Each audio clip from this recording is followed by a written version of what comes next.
예, 안녕하세요. 자, 오늘 이제 노동조합법의 이제 내용에 대해서 운영을 좀 더 볼 건데, 지난 시간에 저희들이 노동조합이 이제 어떻게 만들어지는지 그걸 좀 봤습니다. 뭐 가장 중요한 것 중에 하나가 누가 노동조합에 가입할 수 있는 거냐, 이게 근로자였죠.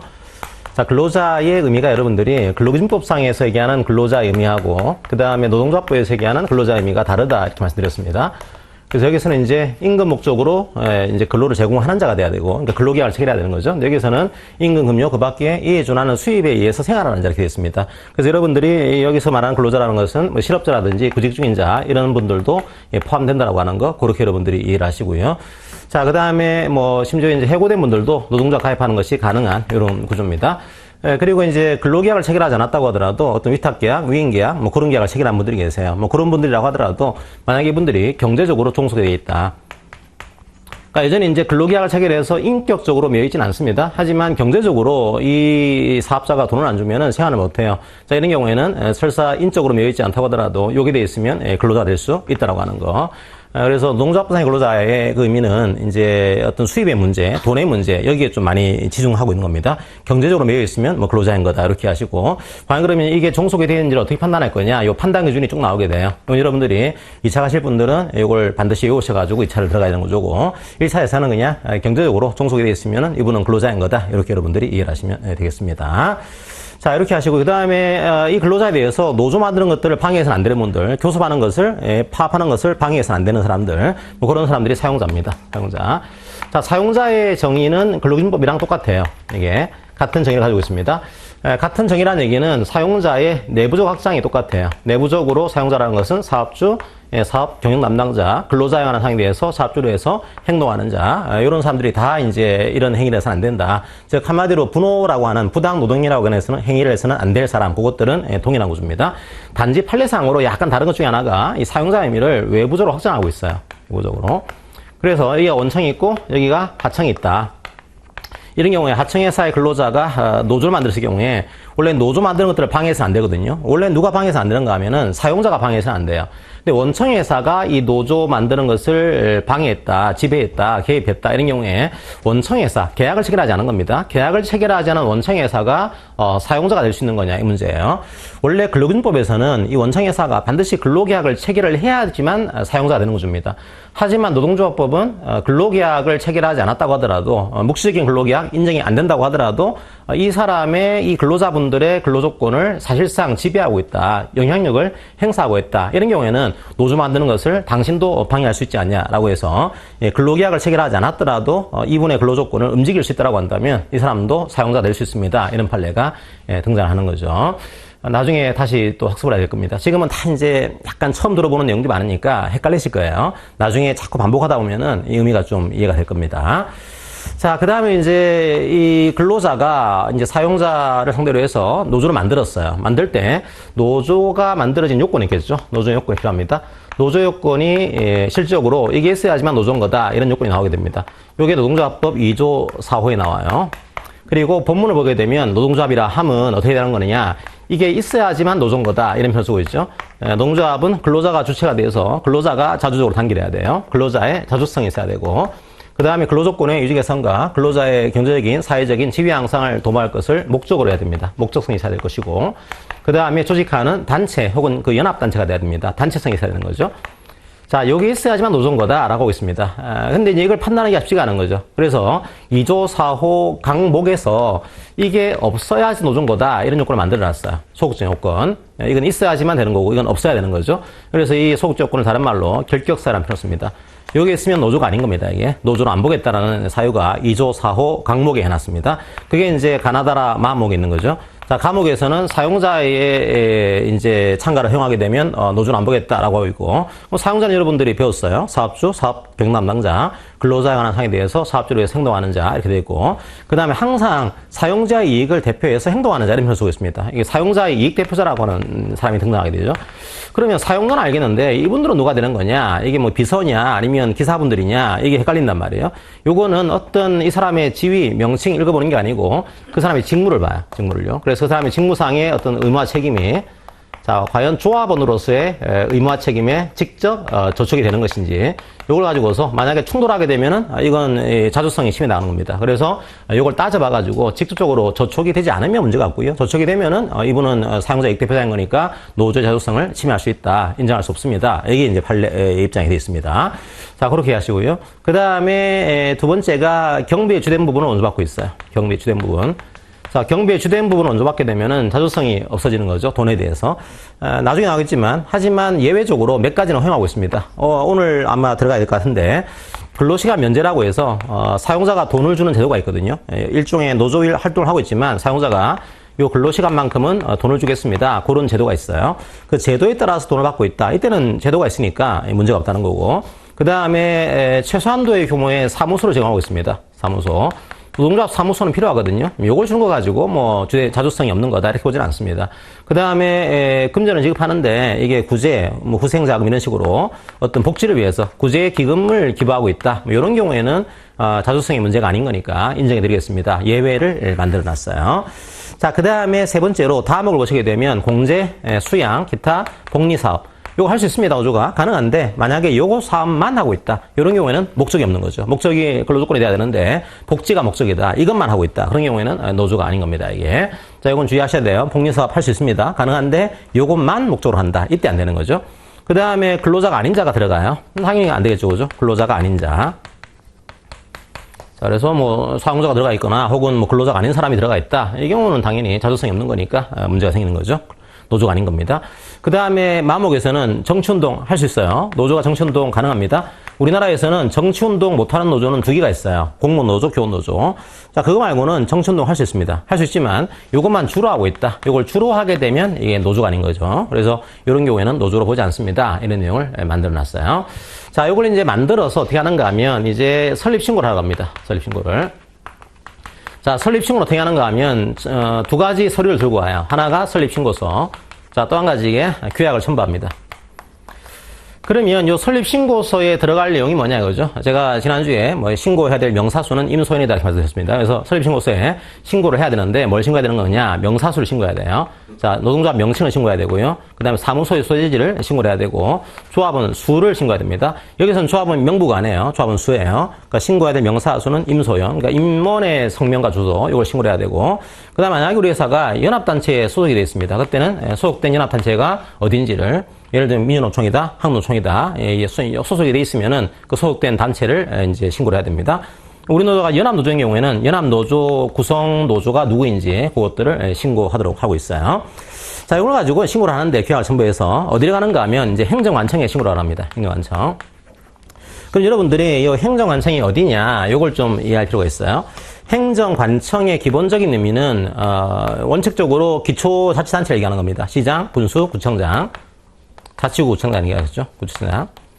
자, 여기에 가는 게 이제 원칙이고, 단지 이제 우리나라의 특별자치시, 뭐 이제 세종시 같은 데겠죠? 특별자치시라든지, 혹은 특별도, 자치도, 자, 제주도 같은 게 되겠죠? 예, 요런 도도 이제 요 시장과 도지사한테 이제 신고하는 구조입니다.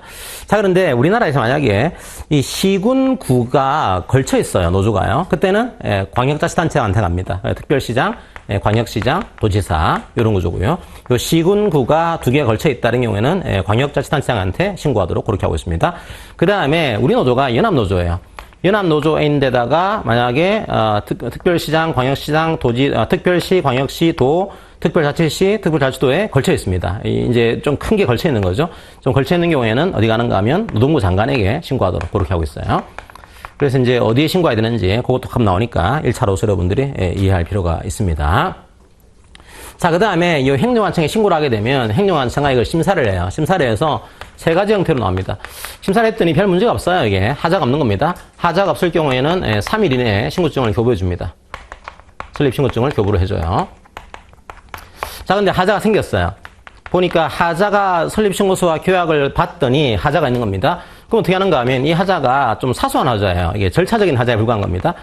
자, 이게 뭐가 되는가 하면 누락이 있는 거예요. 이게요. 누락이 있거나 혹은 허위가 있거나 혹은 이제 임원을 선거를 하거나 규약을 제정할 때 직접 비밀 무기명으로, 또 규약은 출석한 조합원의 3분의 2가 찬성을 해야 됩니다. 근데 이게 안 된 겁니다. 안 된 경우에는 여기 좀 문제가 있는 것 같다. 반려하긴 그러니까 요건 보완을 요구를 해. 좀 고쳐와라. 빠진 게 있다. 임원 선거가 좀 문제가 있는 것 같다. 보완을 하세요. 보완을 요구하게 되면 20일 이내 기간 동안 보완을 해가지고 오면은 3일 이내 신고증을 교부해 주는 것입니다. 근데 보완을 안 해가지고 오면은 반려를 해요. 이게. 자, 보완을 해가지고 오면은 그냥 문제가 없고, 보완 안 해가지고 오면은 기회를 줬는데, 보완 안 했으니까 반려하겠다는 거줍니다. 자, 그리고 또 한 가지 반려하는 것이 하자가 있는데, 하자가 심각한 하자예요. 이게 실체적인 하자가 있는 겁니다. 아까 봤던 2조 4호 항목, 단서의 항목. 자, 노조로 안 본다라고 했죠, 그죠? 거기에 보인 겁니다. 거기에 보이게 되면은 이 케이스는 보완을 요구하는 게 아니고, 아예 반려를 합니다. 끝난 거죠, 이제. 반려 처분을 해요. 만약에 이 반려 처분을 취소하려면은 이 반려 처분 취소에 대한 행정 소송을 제기해야 되는 구조가 만들어집니다, 이제.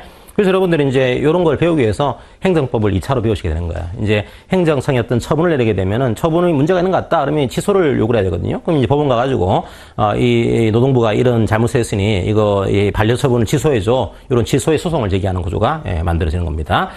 자, 그렇게 해서 여러분들이 기본적인 흐름들을 좀 이해하시고요. 행정안청이 심사를 할 때는 우리 판례 입장은 이게 단순하게 서류 심사하는 게 아니고 이게 실질적으로 심사하는 것도 가능하다. 이 입장입니다.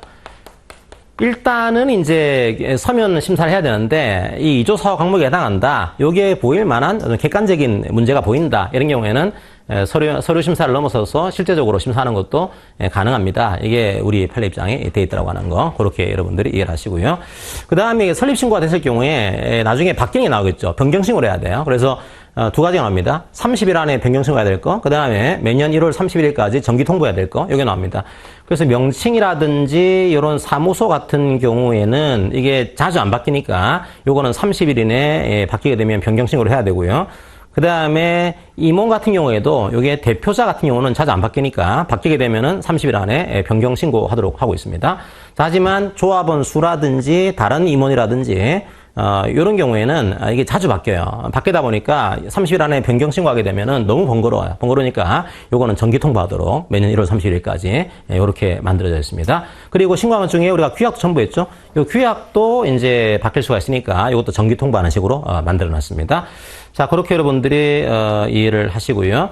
그러면 요거를 이제 조금 다시 좀 늘려서 말씀드리면은 노조의 요건을 갖추고 있는 거죠. 그 다음에 설립신고도 된 겁니다. 자, 이 경우를 우리가 법내노조라는 표현을 쓰게 되고요. 법내노조. 자, 이제 우리가 또 노조 요건은 갖추고 있지만 이제 설립신고가 안 돼 있다. 요걸 우리가 법의 노조 혹은 헌법상의 노조 그런 표현을 씁니다. 자, 이런가 하면 이거는 헌법적인 요건이거든요. 그러다 보니까 헌법적인 요건을 갖추고 있는 거예요. 하지만 노동조합 법에 의한 설립신고는 안 돼 있는 겁니다. 따라서 이 케이스는 둘 다 헌법적으로 보호가 되는 그런 단결권, 단체교섭권, 단체행동권을 구체화시키고 있는 법조항들 혹은 이제 단결, 단체교섭, 단체행동이 정당하면은 민형사 면책이 된다. 그 조항은 여기도 적용하는 구조입니다.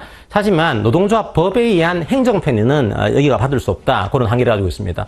헌법적인 내용이 아니고요. 행정적으로 보호해주는 것들, 그런 것들은 여기가 보호를 못 받는 거죠. 대표적인 내용들이 노동위원회 제도. 노동위원회 제도에 대해서 두 가지 큰 제도가 있습니다. 하나가 조정, 하나가 부당노동행위에 대한 구제신청. 자, 조정에 대한 신청과 부당노동행위에 대한 신청을 여기해야 되는데 법연노조는 신청할 수가 없다라고 하는 한계를 가지고 있고요. 그 다음 법연노조는 또 노조라는 명칭을 사용할 수 없습니다. 노조라는 명칭을 사용할 수가 없다. 이렇게 만들어놨고 그 다음에 조세 면제특권도 누릴 수가 없습니다. 조세 면제특권도. 자, 원래는 이제 세금 면제가 되거든요. 근데 법연노조는 세금 면제가 안 된다. 자, 물론 이제 법내노조라고 하더라도 세금 면제가 되지만 사업체는 조세를 부과해요. 법내노조도. 사업체는 조세 부과된다 이해하시고. 그 다음에 법인격을 취득 못합니다. 법내노조는 법인격을 취득할 수 있지만 법연노조는 법인격을 취득할 수 없다라고 하는 그런 한계를 가지고 있다. 여러분들이 그렇게 이해를 하시면 되겠습니다. 그 다음에 뭐 이거는 이런 것도 있겠죠. 이게 없다. 이게 노조 요건이 없는 거예요. 이게 돼 있건 안 돼 있건. 자, 이 노조를 우리가 무자격 노조 이런 표현 썼습니다. 이건 노조가 아닌 겁니다. 이게 노조가 아닌 거니까 이 노조를 가지고 설립 무효 확인해서 이제 무효라고 하는 것을 주장할 수가 있다라고 하는 거. 그것도 학습을 좀 했습니다. 자, 그 다음에 이제 노조가 만들어진 다음에 조금 보다가 중단했습니다. 우리가 항상 이제 설립 단계에서 중요한 것은 노동조합이 자주성을 갖추고 있어야 됩니다.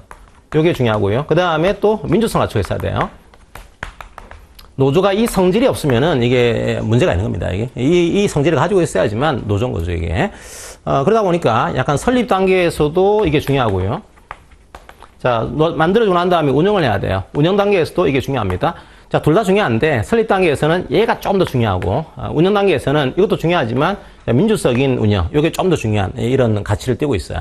그러다 보니까 노동조합 운영을 어떻게 자주적으로 그리고 민주적으로 운영할 거냐, 이걸 담보하기 위한 장치들을 많이 두고 있어요. 그게 이제 첫째로 규약인 거죠, 규약. 자, 민주로 운영되기 위해서는 위원장이 마음대로 하면 안 되고 규약에 의해서 노조를 이제 이끌어가야 됩니다. 그럼 여기 규약이 뭐냐, 그죠? 규약은 노동조합의 자주적 민주적 운영을 담보하기 위한 노동조합 내부의 규정이다, 이렇게 애들이 학습을 했고요. 자, 규약에 들어가야 될 워낙 중요한 운영 규정이니까 여기에 들어가야 될 기재사항이 있습니다. 기재사항. 자, 여러분들이 이거는 외우기보다도 노조 내부의 운영인 거니까 노조 내부의 문제가 아닌 것, 뭐 단체력이라든지 이런 것들, 혹은 노조의 문제가 아닌 것, 노사협의 이런 것들은 규약 내용이 아닌 거다, 이렇게 찍을 정도까지만 공부를 하시면 된다 말씀드렸습니다. 그게 89쪽까지 봤던 그 내용이고요. 자, 그 다음 내용도 여러분들이 조금 봤던 내용이 일부 나옵니다. 물론 여러분들은 아직 기억이 안 날 거예요. 봤지만 기억이 안 나잖아요. 그래서 이것들은 반복을 계속 해야 돼요. 그러니까 저는 이제 수험에서 가장 중요한 것은 반복이라 생각합니다. 반복. 여러분들이 뭐 아주 깊이 뭐 학문적으로 깊이 들어간다. 요거는 이제 학자들이 해야 될 일이고, 수험생들이 해야 될 일들은 했던 것들 또 보고. 그래서 이게 이 기억이 이제 살아날 수 있도록. 우리가 워낙 휘발성이 강한 내용이잖아요. 그래서 이게 한 3번, 4번 계속 쳐주면은 기억이 나거든요, 이게요. 그래서 여러분들이 어쨌든 간에 들었던 내용도 또 듣고 하다 보면은 나름대로 이제 좀 기억이 날 수 있도록 그렇게 공부하는 게 필요합니다.